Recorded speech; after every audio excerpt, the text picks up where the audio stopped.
እነዚህ አራት ነገሮች አላህ የወፈቀው ሰው የታደለ ሰው ነው። አላህ ለሁላችንም ይወፍቀን፣ አሚን በሉ ሀባይብ። አሰላሙ አሌይኩም ወራህመቱላሂ ወበረካቱ። እንዴት ናችሁ የቻናል የቤተሰቦች እንዲሁም ክርስቲያን ወገኖቼ? ሰላም ሰላም ብያለሁ። በያላችሁበት የአላህ ሰላምና ህዝነት አይለያችሁ ውዶቼ። ለቤቴ አዲስ የሆናችሁ ላይክ፣ ሰብስክራይብ ያረጋችሁ ወደ ቤቴ ተቀላቀሉ ውዶቼ። በእናንተ የሚቀንስ ነገር የለም፣ ለእኔ ደግሞ ማበረታቻ ነው። ላይክ ሰብስክራይብ ስታረጉ ማለት ነው ውዶቼ። ተው አሳድጉኝ። ሁሌ የመዳም ቅመም መባል ሰልችቶኛል እና እስቲ የራሴ ቅመም ሊሆን አበረታቱን። በእናንተ የሚቀንስ ነገር የለም፣ ደግነት ለራስ ነው ውዶቼ። እና ቪዲዮን እስከ መጨረሻ ላይክ ሰብስክራይብ ያረጋችሁ ተከታተሉ። በትህትና ይጠይቃችኋለሁኝ። እና ዛሬ ይዤላችሁ የመጣሁት እነዚህ አራት ነገሮች ያሉት ሰው የታደለ ሰው ነው። እነዚህ አራት ነገሮች ደግሞ ምንድናቸው? አብረን እናያቸዋለን ማለት ነው ውዶቼ። ላይክ በማድረግ ጀምሮ ቪዲዮውን ማለት ነው። እነዚህን አራት ነገሮች ደግሞ አላህ ይወፍቀን፣ አሚን በሉ። አስፈላጊ ነገር ናቸውና ለሁላችንም አላህ ይወፍቀን። አንደኛ ሷሌህ ምስት ወይም ባል፣ ሳሌህ ምስት ወይም ባል ናቸው ማለት ነው። ሷሌህ ምስት ለዱንያም ለአኪራም ጠቃሚ ናት ማለት ነው። ባልም ደግሞ እንደዛ። እኛንም አላህ ሳሌህ ያርገን፣ ባሎቻችንም አላህ ሳሌህ ያርግልን ማለት ነው። ሁላችንም አላህ ሳሌህ ያርገን እና ሳሌህ ምስት ወይም ሳሌህ ባል ማለት ነው አንደኛ።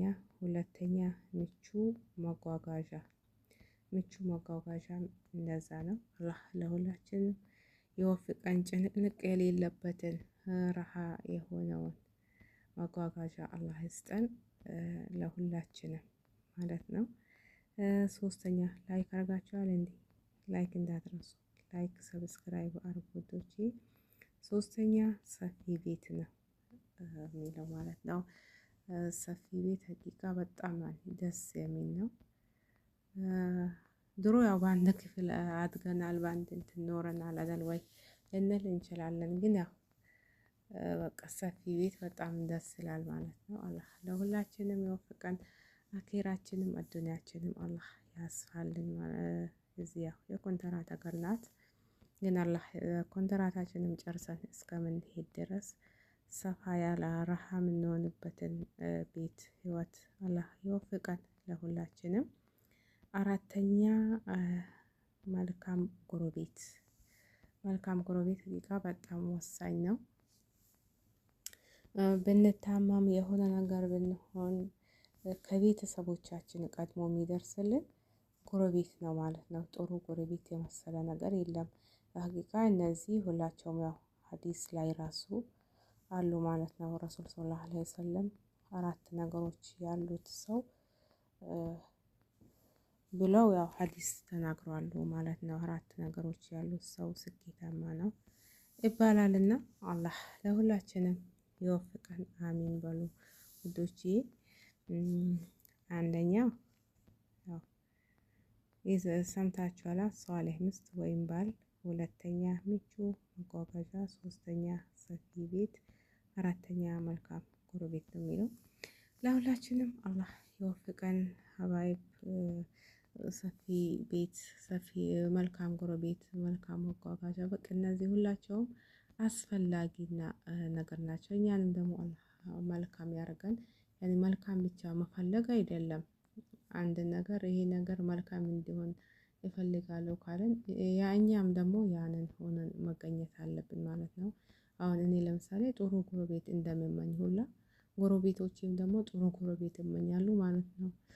ስለዛ ያው ከኛም ጥሩነት ይጠበቃል ማለት ነው። አሁን ለምሳሌ ሷሌህ ምስት የሚመኝ ወንድ እሱም ሳሌህ መሆን አለበት። ሳሌህ ባል የምትመኝ ሴት እሷም ሳሌህ መሆን አለባት። ያው ግን አንዳንዴ ያው አላህ ቢሎት ላይገጣጠም ይችላል ተቃራኒ ሆኖ፣ ግን ያው ይሄ ሀያት ነው እና የዱንያ ሀያት ነው።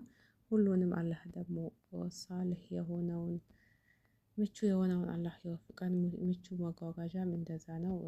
መጓጓዣ አለመመቻቸት ለብዙ ነገር መሰናክል ነው ማለት ነው።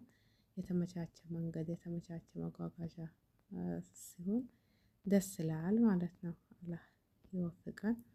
እና ሰፊን ቤት ደግሞ እንደዛ ነው።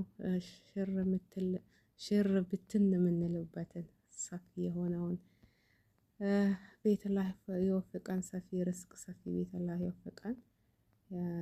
የአዱንያ ኮንትራት ህይወት ናት። ኮንትራታችን ያው ጨርሰን እስከምንሄድም ደግሞ አላህ ሰፊውን ይስጠን። እዛም እዚህም ደግሞ አላህ ያሳምርልን ማለት ነው። ከዱንያው የበለጠ ደግሞ አኼራችንም አላህ ያስፋልን። ዱንያ መቼስ አንኖርባትም። ኮንትራት እንደ እንግድነት ነው የምንኖረው። ግን ስንት አመት እንደሚኖር ሰው ሆነን ነው የምንኖረው። አንዳንዴ ሀቂቃ በጣም ነው የሆነ ራሴ ለራሴ ሳስበው እኔ እንጃ ስንት አመት ለመኖር ነው ብዬ እንትን እላለሁ ማለት ነው። በዚህ አጋጣሚ በድሮ ጊዜ የሆነች ሴትዋ ልጇ ሞቶባታል ማለት ነው። ልጅ ሞቶባት በጣም አምርራ ያለቀሰች ነው መንገድ ላይ ቁጭ ብላ። ከዛ የሆነ ሰው ያያትና ምን ሆነች ነው የምታለቅሽው ብሎ ቀርቦ ጠየቃት። ሲጠይቃት ልጄ ሞቶብኝ ነው፣ ወጣት ነው ገና ልጅ ነው፣ በልጅነቱ ተቀጠፈብኝ ብላ ያለቀሰች ተናገረች ማለት ነው። ስንት አመቱ ነው ብሎ ጠየቃት። ገና ልጅ እኮ ነው 300 አመቱ ነው፣ በ300 አመት ነው የሞተው አለች።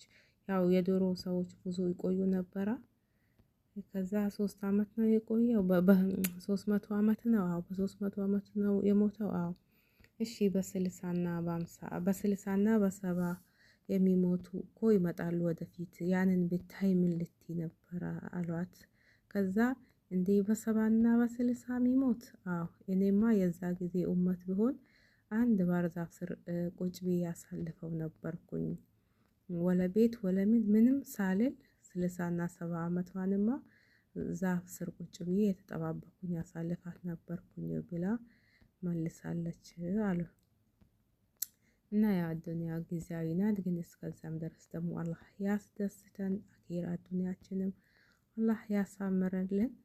በዛም በዚህም አላህ ምን ይሳነዋል? በሁለቱም ረሃ ያርገን። ሰፊ የሆነ መዝናኛ የሆነውን አላህ ይስጠን ማለት ነው። በአኼራ በዱንያችንም አላህ ያሳምረልን። እና ለዛሬ ይሄን ነበር ይዤ የቀረብኩላችሁ ውዶቼ። በሌላ ቪዲዮ እስከምንገናኝ ላይክ ሰብስክራይብ ያደረጋችሁ አበረታቱኝ። ቪዲዮ አይታይም ለምን እንደሆነ አላውቅም።